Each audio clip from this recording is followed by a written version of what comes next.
بسم اللہ الرحمن الرحیم۔ سندھ والوں، کیا حال ہے؟ نیا گورنر مبارک ہو۔ سید نہال ہاشمی صاحب نے اپنے عہدے کا حلف اٹھا لیا۔ وہ آج سے سندھ کے گورنر ہوں گے۔ میں نے اپنی صحافتی زندگی میں یہ 5واں گورنر دیکھ رہا ہوں۔ اس سے پہلے ڈاکٹر ارشد العباد، پھر اسماعیل صاحب، عمران اسماعیل، اس کے بعد محمد زبیر، اور پھر یہ کامران ٹیسوری صاحب۔ ان کی رخصتی کے بعد اب میں دیکھ رہا ہوں جناب سید نہال ہاشمی صاحب کو۔ ڈاکٹر ارشد العباد کا دور 14 سال کا تھا۔ ان کے اندر یہ خوبی تھی کہ انہوں نے اپنے تمام مخالفین کو یکجا کیا اور انہیں اپنا ہم نوا بنایا، ان کے ساتھ سیاسی ڈائلاگ کیے اور ان کو ساتھ لے کر چلے۔ اور پھر ان کو مشرف کے دور ہونے کی وجہ سے ایک پیریڈ ایسا بھی تھا کہ بے پناہ اختیارات بھی حاصل رہے، بے پناہ فنڈ بھی ملے، اور اختیارات اتنے تھے کہ وزیر اعلیٰ بھی کچھ نہیں کہتے تھے۔ لیکن یہ ہے کہ انہوں نے گورنر ہاؤس کو عوامی گورنر ہاؤس تو نہیں بنایا، نہ ہی عوام کے لیے اس کے دروازے وہ کھول سکے، لیکن اشرفیہ کے لیے وہ ایک سائبان ضرور بنا دیا تھا، اور اشرافیہ کو وہاں سے بڑے سہولتیں ملا کرتی تھیں، اشرافیہ وہاں سے فیضیاب ہوتی تھی۔ پھر آیا جناب عمران اسماعیل صاحب کا دور۔ عمران اسماعیل صاحب کے لیے جناب ان کے اپنے قائد نے کہا کہ گورنر ہاؤس کے دروازے عوام کے لیے کھول دیں، اس کو تعلیمی درسگاہ بنا دیں، یونیورسٹی بنا دیں، لیکن عمران اسماعیل تمام اختیارات رکھتے ہوئے یہ نہیں کر سکے، یا نہیں کیا، یا کرنا نہیں چاہتے تھے۔ وہ ہیوی بائکوں پہ گھومنے کا شوق تو رکھتے تھے، پی ٹی آئی کے لیے گانا تو وہ گاتے تھے، لیکن گورنر ہاؤس کے لیے وہ کچھ نہیں کیا انہوں نے۔ ہاں، ایک حصہ انہوں نے کچھ عرصے کے لیے مخصوص ضرور کیا تھا کہ بھائی اس ٹائمنگ میں لوگ آ کے وزٹ کر لیں، لیکن جو عوامی انداز ہوتا ہے وہ نہیں اپنا سکے، وہ نہیں کر سکے۔ اور ان کی رخصتی کے بعد پھر محمد زبیر آئے، جن کا تعلق اس وقت مسلم لیگ سے تھا، اب تو وہ پی ٹی آئی کے رہنما ہیں۔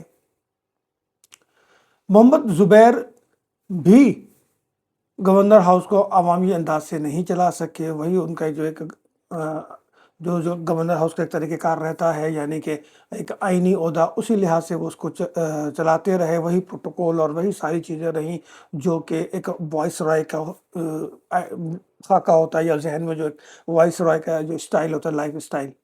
البتہ ان کے دور میں کچھ ایسے چیزیں ضرور ہوئیں جس کی بعد میں بڑی ویڈیوز وغیرہ بھی آئیں اور چیزوں پہ شرمندگی بھی ہوئی۔ اب واللہ عالم ان چیزوں کا کیا ہوا کیا نہیں ہوا۔ لیکن ان کے بعد ہم نے یہ دیکھا کہ کامران ٹیسوری کا دور آیا۔ کامران ٹیسوری گورنر سندھ بنے تو اس میں کوئی دو رائے نہیں ہے، ہم بار بار کہہ چکے ہیں کہ وہ ایم کیو ایم کے امیدوار نہیں تھے، نہ ہی تو ایم کیو ایم نے ان کا نام پیش کیا تھا، بلکہ انہوں نے ایم کیو ایم کو اپنی خدمات پیش کی تھی اور کہا تھا کہ میں گورنر بننے جا رہا ہوں، میرے پاس دو آپشن ہے، یا تو میں وفاقی وزیر بنوں یا میں گورنر بنوں۔ تو میں نے گورنر کے لیے ہاں کہہ دیے، اور جس رات کو وہ بہادر آباد پہنچے تھے اس رات انہیں ڈپٹی کنوینر بھی بنا دیا گیا تھا دوبارہ۔ تو آپ سوچیں کہ ایم کیو ایم کی کیا حیثیت تھی اور اس کی کیا پوزیشن تھی کہ اس نے چوں تک نہیں کی۔ لیکن کامران ٹیسوری گورنر سندھ بننے کے بعد ان کے دو چہرے سامنے آئے۔ میں نے اپنے گزشتہ ولاگ میں بھی یہ بات کی تھی، ایک ان کا پولیٹیکلی چہرہ سامنے آیا، ایک ان کا عوامی چہرہ سامنے آیا۔ پولیٹیکلی جو تحفظات ہوئے اس پہ ایم کیو ایم اس کا دفاع نہیں کر سکی، یا ایم کیو ایم اپنے گروپنگ کی وجہ سے اس کا دفاع نہیں کر سکی، چونکہ مصطفیٰ کمال اور ان کے ساتھی کسی بھی صورت ان کو لائک نہیں کر رہے تھے۔ بیچ میں تو ایسا بھی ہو گیا تھا کہ خالد مقبول صدیقی بھی انہیں لائک نہیں کر رہے تھے، اور یہ تک کہہ دیا تھا کہ اگر گورنر ہاؤس میں کوئی اجلاس ہوا تو پھر بہادر آباد کے دروازے بند ہو جائیں گے ان کے لیے، جو وہ اس اجلاس میں جائے گا۔ عوامی انداز اپنایا، لوگوں میں گھل مل گئے، گورنر ہاؤس کے دروازے عوام کے لیے کھولے، عوامی مسائل حل کرتے رہے بغیر سرکاری فنڈ کے۔ گورنر ہاؤس کو ایک ثقافتی سینٹر بنا دیا، تمام کلچرز ڈے منائے جانے لگے تمام قومیتوں کے، اور وہ تمام چیزیں جو کبھی بھی گورنر ہاؤس میں نہیں ہوتی تھیں، اس پیمانے پہ بھلے وہ یوم آزادی کی تقریب ہو یا کوئی اور دن ہو، لیکن کامران ٹیسوری اسے مناتے تھے، بڑے شان و شوکت کے ساتھ اس کو مناتے تھے۔ اور ایون کہ ایم کیو ایم کے تقریبات بھی وہاں ہونے لگے ہیں۔ ان تقریبات میں جو ان کا رنگ ہوتا تھا اور جو انداز ہوتا تھا وہ بڑا بے معنی تھا، خاص کہ وہ ان کا جملہ کہ بھائی آنے والے ہیں، بھائی آنے والے ہیں۔ اس کے بعد ان کی کلاس بھی ہوئی اور پھر ان چیزوں سے ان کو بیک فٹ پہ جانا پڑا۔ لیکن یہ ماننا پڑے گا کہ سندھ کے عوام کے لیے اگر گورنر ہاؤس کے دروازے کسی نے کھولے، دیکھیں مسائل تو کوئی بھی گورنر حل نہیں کر سکتا، یہ بات تو سب جانتے ہیں، لیکن وہ اپنے ذرائع سے، اپنے اثر و رسوخ سے اگر کسی کے لیے کوئی ایک مسئلہ بھی حل کرتے یا کسی دکھیاری کے ایک ایف آئی آر بھی کٹوا دے جو نہیں کٹ رہی ہو، تو وہ بھی بڑی بات ہوتی ہے گورنر کے لیے، چونکہ وہ ایک آئینی عہدہ ہے، وہاں پہ ایسا کچھ بھی نہیں ہوتا، کوئی انتظامی عہدہ نہیں، کوئی اختیار نہیں ہوتا، لیکن انہوں نے اپنے اختیارات سے بڑھ کر عوام کی خدمت کی۔ صحیح معنوں میں انہوں نے ایک لقب حاصل کیا عوامی گورنر کا۔ اور پھر تعلیم کے میدان میں جو انہوں نے کارنامے انجام دیے وہ کسی سے ڈھکی چھپی نہیں ہے۔ اسکالرشپ کے لیے جو ہے وہ غیر ملکی اداروں سے، ایسوسیشن سے، این جی او سے ایگریمنٹ کرنا، سندھ کے نوجوانوں کو اسکالرشپ دلانا، اور پھر آئی ٹی سینٹر کا بنانا، آئی ٹی یونیورسٹی کا بنانا، جو کہ اب اجڑ گئی ہے۔ ان کے جاتے ہی وہ آئی ٹی یونیورسٹی ختم کر دی گئی ہے، جس میں 50,000 سندھ کے نوجوان جو ہے اے آئی کورس کر رہے تھے، آئی ٹی کی تعلیم حاصل کر رہے تھے۔ وہ تعلیم جو کہ $8,000 میں حاصل ہوتی ہے، وہ مفت میں حاصل کر رہے تھے، وہ ختم کر دی گئی۔ عوامی تقریبات ختم ہو گئی، جو افطار کے پارٹی کا سلسلہ چل رہا تھا وہ ختم ہو گیا۔ میرے تمام گورنر سے ملاقات رہی ہے، ایسا نہیں کہ میں نے ان 4-5 گورنر سے ملاقات نہیں ہے، نہال ہاشمی سے بھی گورنر بننے سے پہلے میری ملاقاتیں رہی ہیں۔ لیکن بات کیا ہے کہ بات یہ ماننی پڑے گی کہ ایم کیو ایم سے اختلاف ہو، گورنر صاحب کے سیاسی کردار سے اختلاف ہو، لیکن ان کے عوامی گورنر ہونے سے پہ کوئی اختلاف نہیں ہے۔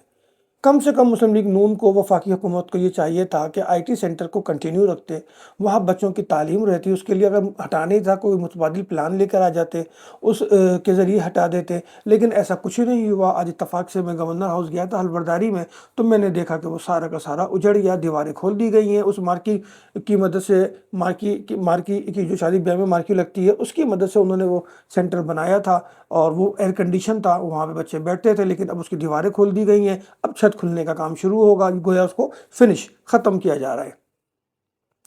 اور بہت سارے ایسے انیشیٹو تھے گورنر سندھ کے، جس کے لیے ہم کہہ سکتے ہیں کہ پاکستان کو، سندھ کو اگر کوئی عوامی گورنر ملا تو وہ کامران ٹیسوری تھا، لیکن ان کی رخصتی ہوئی، خود ان کی اپنی جماعت کی سیاست کے نظر ہوئے وہ، اور گروپوں کے نظر ہوئے، چونکہ کامران ٹیسوری صاحب کا سب سے بڑا مسئلہ یہ تھا کہ وہ خود ڈاکٹر فاروق ستار سے اس قدر کلوز تھے کہ ان کے حوالے سے ایم کیو ایم کئی بار تقسیم ہوئی۔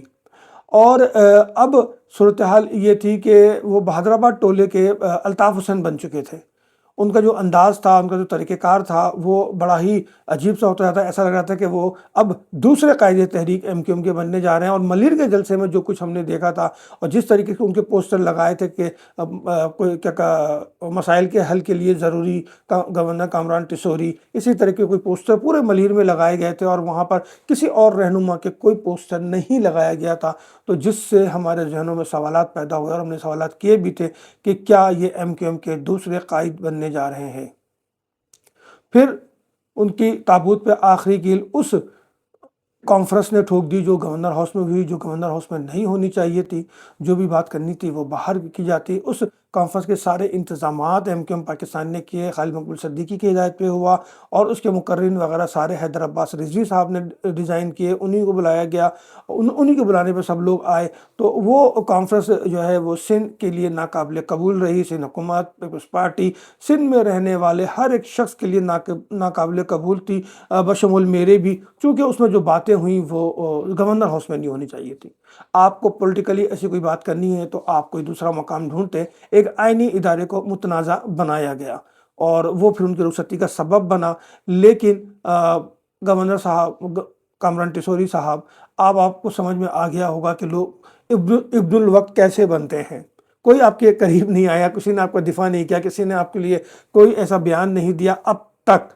فاروق ستار نے جو بات کی وہ بھی ایک چلتے پھرتے والی بات ہے کہ جناب ہم اعتماد میں نہیں لیا گیا، جبکہ خالد مقبول صدیقی کو سب معلوم تھا، ان کو اعتماد میں لیا گیا تھا۔ اور میں تو خود یہ بات 3 مہینے 4 مہینے پہلے سے کہہ رہا ہوں کہ عید کے بعد، عید تک گورنر صاحب ہیں، لیکن اب بھی کانفرنس کی وجہ سے آپ عید کا چاند بھی گورنر ہاؤس میں نہیں دیکھ سکے، اب آپ عید کا چاند اپنے نجی گھر میں دیکھیں گے۔ اب میں بات کرتا ہوں سید نہال ہاشمی صاحب کی۔ نہال ہاشمی صاحب ایک متوسط گھرانے سے تعلق ہے، ملیر سے تعلق ہے، اور مضافاتی علاقے سے، کراچی کے مضافاتی علاقے سے یہ پہلے شخص ہیں جو governor house as a governor پہنچے اور گورنر کا حلف لیا انہوں نے۔ نواز شریف کے بہت ہی زیادہ جانثار نواز شریف ہیں یہ، اور ان کی وجہ سے انہوں نے کئی جو صحبتیں بھی برداشت کی ہیں، میں پہلے بھی بتا چکا ہوں۔ آج حلف برداری کے بعد وہ لوگوں میں گھل مل گئے، اپنے کارکنان سے ملے، ملاقاتیں کی، لیکن ایک واقعہ بھی ایسا پیش آیا جب ایک لیگی کارکن ان کو ہار پنانے کے لیے آیا تو انہوں نے اس کا ہاتھ جھڑک دیا اور بڑے تکبر سے ان کو ایک طرف کر دیا۔ لیکن اسی ویڈیو کے دوسرا پہلو جو ہے وہ بھی ہے کہ جہاں وقار مہدی صاحب جو ہے نیچے گرے ہوئے تھے، اور غالباً امکان یہی ہے کہ انہوں نے لیگی کارکن کو اس لیے ہٹایا کہ وقار مہدی کو اٹھانا تھا، پھر وقار مہدی صاحب کو اٹھایا گیا۔ وقار مہدی جن کا تعلق پاکستان پیپلز پارٹی سے ہے، وہ سینیٹر ہیں، ان کو اٹھایا گیا، پھر ان سے وہ ملے۔ لیکن اس کے ساتھ ایک بڑا عجیب سا واقعہ پیش آیا۔ وہ واقعہ یہ تھا کہ مزار قائد پہ جب وہ گئے اور تاثرات کی بک پہ جب وہ تاثرات لکھ رہے تھے تو ان کی سمجھ میں نہیں آ رہا تھا، یا انہیں معلوم نہیں تھا کہ انہیں کیا لکھنا ہے، کیا بات کرنی ہے۔ بڑے ہی عجیب و غریب کشمکش میں وہ رہے، اور پھر ساتھ کھڑے ہوئے ساتھی سے انہوں نے کہا، اپنے دوست سے یا جو بھی تھے، کہ جناب آپ لکھیں اور میں بتاتا ہوں کیا لکھنا ہے۔ کیا نہال صاحب آپ کو لکھنا نہیں آتا؟ آپ تو لائر ہیں، وکیل ہیں، سینیٹر رہے ہیں، اور اسی آپ نے تو جانثار نواز شریف کا پورا ثبوت بھی دیا ہے، لیکن یہ کیا ماجرا تھا کہ آپ خود لکھ نہیں سکے؟ آپ کو لکھنا تو آتا ہے یا نہیں آتا؟ نہیں آتا ہے۔ جہاں تو مجھے ہوتا ہے نہال بھائی، میں چونکہ آپ سے پہلے بھی ملتا رہا ہوں، جانتا ہوں آپ کو، تو آپ لکھنا پڑھنا جانتے ہیں۔ واللہ علم کیا معاملہ تھا کہ آپ وہاں پہ ایسا کچھ نہیں کر سکے اور آپ نے اپنے ساتھی سے لکھوایا۔ لیکن محترم نہال ہاشمی صاحب، گورنر سندھ، دیکھیے مسلم لیگ نون نے کراچی کو، سندھ کو کبھی اون نہیں کیا، ہمیشہ اپنا وقت پاس کیا، اپنا الو سیدھا کیا ہے۔ پہلے بھی ان کے گورنر بنے ہیں، جیسے میں محمد زبیر کا بتایا، لیکن سندھ کو اون کریں، سندھ کے لیے کام کریں، کراچی کی مسائل کو حل کریں، اس کی دکھتی رگ پہ اپنا ہاتھ رکھیں، اور جو کامران ٹیسوری کے عوامی کام تھے اس کو جاری رکھیں۔ دیکھیے آپ کے پاس تو وفاقی گورنمنٹ کا فنڈ ہے، آپ کے پاس تو پنجاب گورنمنٹ کا فنڈ ہے، آپ کے پاس تو سب کچھ ملے گا آپ کو، سندھ حکومت بھی آپ کو ویلکم کر رہی ہے۔ آج آپ کی تقریب میں وزیر اعلیٰ سمیت آدھی کابینہ سندھ کی موجود تھی، میئر، ڈپٹی میئر موجود تھے، میئر کی بھی خواہش ہے کہ آپ ان کو سپورٹ کریں، فنڈ دلوائیں وفاق سے۔ اور جو گورنر ہاؤس میں، دیکھیں آپ افطار پارٹی نہ کراتے نہیں کرائیں، لیکن اخلاقی طور پہ آپ کو چاہیے تھا کہ آپ یہ کرتے کہ جناب چاند رات تک افطار پارٹی چلنے دیں، میں اس کے بعد اپنا لائے عمل طے کروں گا اور آئندہ سے بتا دوں گا۔ ایک اخلاقی طریقہ تھا، لیکن آپ نے ایسا نہیں کیا۔ پھر جو آئی ٹی سینٹر چل رہا تھا، آپ اس کے لیے کوئی پلان بناتے، کوئی طریقہ کار واضح کرتے، ان بچوں کا مستقبل ہے، وہ بچے اب ڈالر کما رہے ہیں، اپنے گھر کو، اپنی فیملی کو سپورٹ کر رہے ہیں، ان کے لیے کچھ کرتے، پھر آپ اس کو ختم کرتے، پھر اس کی دیواریں گراتے، لیکن آپ نے ایسا کچھ نہیں کیا۔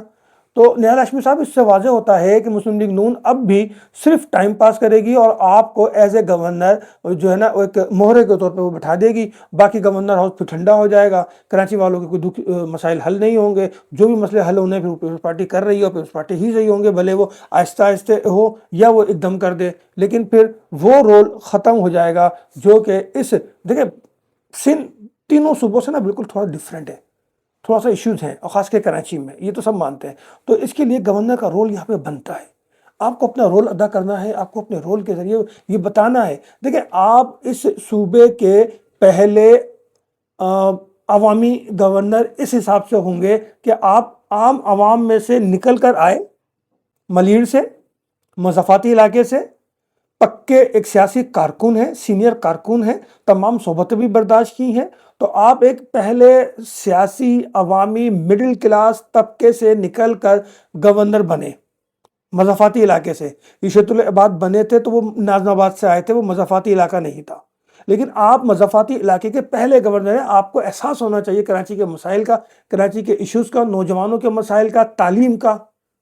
تو اس یونیورسٹی کو، آئی ٹی یونیورسٹی کو آپ کو بند نہیں کرنا چاہیے تھا، یا آپ نے بہت بڑی میرے حساب سے ناانصافی اور زیادتی کر دی ہے کراچی کے سندھ کے نوجوانوں کے ساتھ، کیونکہ وہاں سے اردو بولنے والا تو نہیں پڑھ رہا تھا، مہاجر کے بچے تو نہیں پڑھ رہے تھے، وہاں سندھی، بلوچی، پٹھان، سرائکی، میمن، گجراتی سبھی پڑھ رہے تھے۔ لیکن میسج یہ آیا ہے کہ مسلم لیگ نون گورنر ہاؤس کو ٹھنڈا کر دے گی، گورنر کو ٹھنڈا کرے گی، اور گورنر کا کردار صرف 4 دیواری تک محدود ہو جائے گا، یا اسے سمجھ لیں کہ 4 دیواری میں دوبارہ چن دیا جائے گا۔ اب وہ معاملات نہیں رہیں گے۔ لیکن اگر آپ کراچی کے بیٹے ہیں اور ہیں، اردو سپیکنگ بھی ہیں، مہاجر بھی ہیں، آپ کراچی کے درد کو جانتے بھی ہیں، اور سب سے اچھی بات یہ ہے کہ پیپلز پارٹی سے آپ کے مراسم اچھے ہیں۔ آج میری آنکھوں کے سامنے سینیٹر وقار مہدی جس طریقے سے گر کے صوفہ پھلانگ کے وہ آپ سے آ کے ملے ہیں، رش میں سے سب کو ہٹاتے ہوئے، اور ان کے چہرے پہ جو خوشیاں تھیں ان کے چہرے پہ جو خوشی جھلک رہی تھی، وہ ایک حقیقی کارکن کے لیے تھی۔ انہیں بھی امید ہے کہ آپ اس شہر کے لیے کچھ اچھا کر دیں گے۔ پیپلز پارٹی سے ہاتھ ملائیں، پیپلز پارٹی کے ساتھ چلیں، لیکن نہال ہاشمی صاحب اس شہر کے لیے آپ کو اچھا کرنا ہے، اور اس اچھے میں سے کامران ٹیسوری کے اچھے کاموں کو جاری رکھیے۔ کراچی کے نوجوانوں کی سب سے بڑی ضرورت تعلیم ہے، کیونکہ آپ نے 2 سالوں سے دیکھ رہے ہیں کہ کیٹ میں کیا پوزیشن ہو رہی ہے، انٹر کے ایگزام میں کیا پوزیشن ہو رہی ہے، میٹرک کے ایگزام میں کیا پوزیشن ہو رہی ہے۔ کراچی کے بچے بہت پیچھے جا رہے ہیں ایجوکیشن میں۔ تو ایک اچھا کام تھا، ایک اچھا کام شروع کیا تھا، تو خدا را اچھے کام کو جاری رکھیے، اور اپنے وجود سے یہ احساس دلائیے کہ آپ عوامی گورنر بن کے نہیں عوامی گورنر بن رہے ہیں، بلکہ آپ عوام میں سے آئے ہیں، مڈل کلاس مضافاتی علاقے سے آئے ہیں، آپ عوامی پہلے ہیں، گورنر بعد میں بنے۔ کامران ٹیسوری تو گورنر پہلے بنے، عوامی بعد میں بنے۔ تو اس فرق کو سمجھیے۔ امید ہے آپ سندھ کے لیے، کراچی کے لیے اچھا کریں گے۔